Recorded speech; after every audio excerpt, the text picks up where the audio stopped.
This is the 2024 Dallas Mavericks, a team that accomplished what many teams could only hope for. They made it to the NBA Finals. Now, if ever in this position, most organizations will just run it back the next season. Keep the same core group of players, possibly make a few tweaks here and there, but when it's proven to work, the last thing you want is big, drastic changes.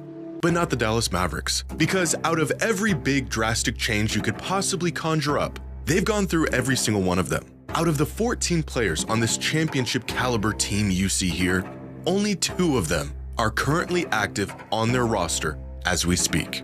The Mavericks had a winning formula, but decided it wasn't enough. It is a mess around and find out of biblical proportions, and a trade that initially felt like the most shocking and inexcusable transaction in NBA history has somehow turned out to be a whole lot worse. Oh, no. Uh-oh. Oh, I don't feel good about that. Nope.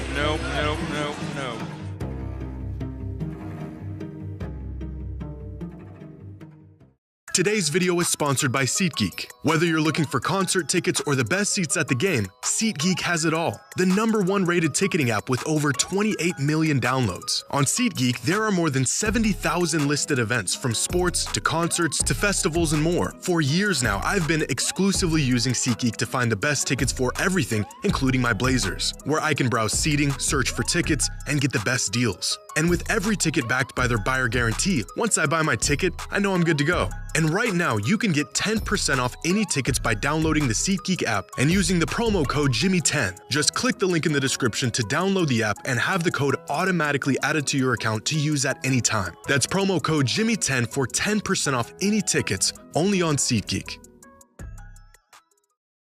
25 minutes. 25 measly little minutes. This is the total amount of time Anthony Davis and Kyrie Irving played on the floor together this season. It was a marvelous 25 minutes and a glimpse at just how good Dallas could be in the post-Luka era. What would ensue over the next month is a series of events that would make even the most rational, level-headed sports fans believe in curses. 5 weeks ago, when the Mavericks traded away Luka Doncic, the general consensus was that Dallas was trading away their future to win now. How in a matter of 5 weeks they've sacrificed both is a tale that will be told for generations. Since trading away their golden ticket, Dallas has lost Anthony Davis for the rest of the season to a thigh injury, they lost Daniel Gafford to an MCL sprain. In a 3-day span, they lost PJ Washington and Jaden Hardy to ankle injuries, Dante Exum to a foot injury, and Kyrie Irving out for the rest of the season after tearing an ACL. 70% of their rotation gone. And no generational super mega star to carry the load in the meantime. Under any other circumstance, a wave of injuries like this would be unbelievably bad luck. And that's really what it is, just sheer bad luck. But it sure doesn't feel like it. Now, I'm not a superstitious person. Everything that happens can be attributed to some rhyme and reason, some cause and effect. But when you throw your franchise player out of the building and call him a fat, lazy heathen before slamming the door in his face, bad luck is gonna look a little bit more like retribution. And it is so much worse than we could have imagined. Last season, the Mavericks roster played a total of 18,134 minutes on the court. That's the combined minutes of every player on their roster throughout the regular season. As of this week, only 10% of those minutes are on their active roster. 10%. That means 90% of all minutes from last season are not currently active or playing for the Dallas Mavericks. And many of these players will continue to be out for considerable time, if not the rest of the season.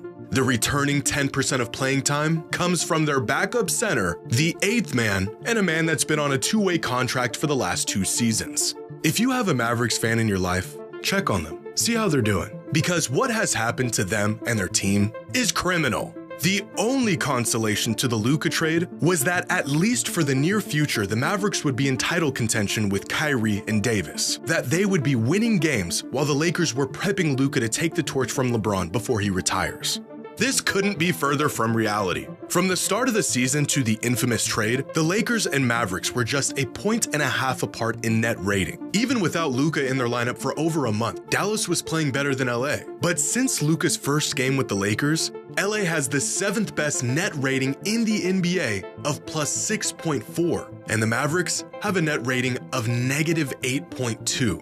the third worst in the entire league. The Lakers look like legitimate contenders right now, winning 12 of their last 15 games. The Mavericks can hardly field a full roster at the moment. Since Luka's debut in LA, the Lakers are a plus 117 in point differential. In that same time, the Mavericks are a negative 125. Not only did Dallas mortgage their future, they inadvertently sacrificed the present. And to literally add insult to injury, the Mavericks front office and ownership has taken zero accountability for the shoddy decisions they've made throughout all of this. In fact, they've doubled down, insisting Luka was not fit to be the future of their franchise. But the real kicker to all of this is that in the one game that we saw how this team was intended to look, they played great. Even after Anthony Davis went down, Kyrie Irving stepped up and played some of the best basketball of his entire career, averaging 31 and 6 a game and carrying the offensive load for Dallas. But to pull this off, the Mavs had to play Kyrie far more than he ever has. Over the last month and a half, Kyrie played the most minutes per game of any player in the entire league, not out of desire, but out of necessity. The Mavs needed him to play as much as possible in the absence of Luka and then AD.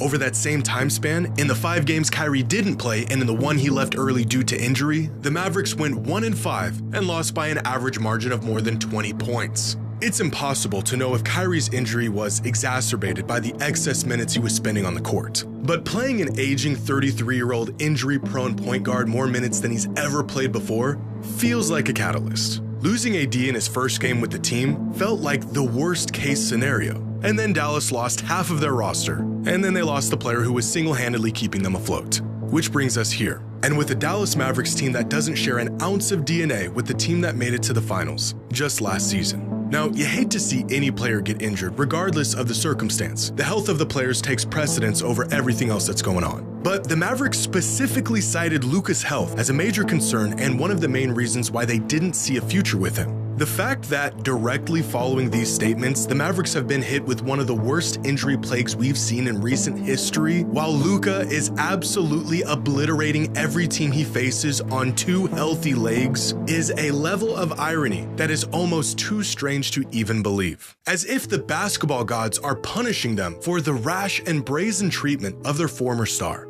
A curse. When in reality, this is the result of trading away your best player, swapping him for a player who is often injured, working your remaining best player into the ground, and stumbling into a stretch of bad luck with absolutely no recourse. Right now, the outcry from Mavericks fans is enough to make anyone want to go and protest with them. You know it's bad when Wizards fans are offering you their condolences. To no fault of their own and against their wishes, in mere months, they went from cheering on Luka and Kyrie in the NBA Finals to watching their team dissipate and be reduced to rubble. And yet, despite their disappointment for how all of this has unfolded, Maverick fans are still as steady and passionate as ever, sticking by a franchise that has completely undermined them and their loyalty. But just this past week, the Mavericks offered their fans a token of appreciation, a gift to alleviate the recent betrayal they were put through, by raising ticket prices 8%.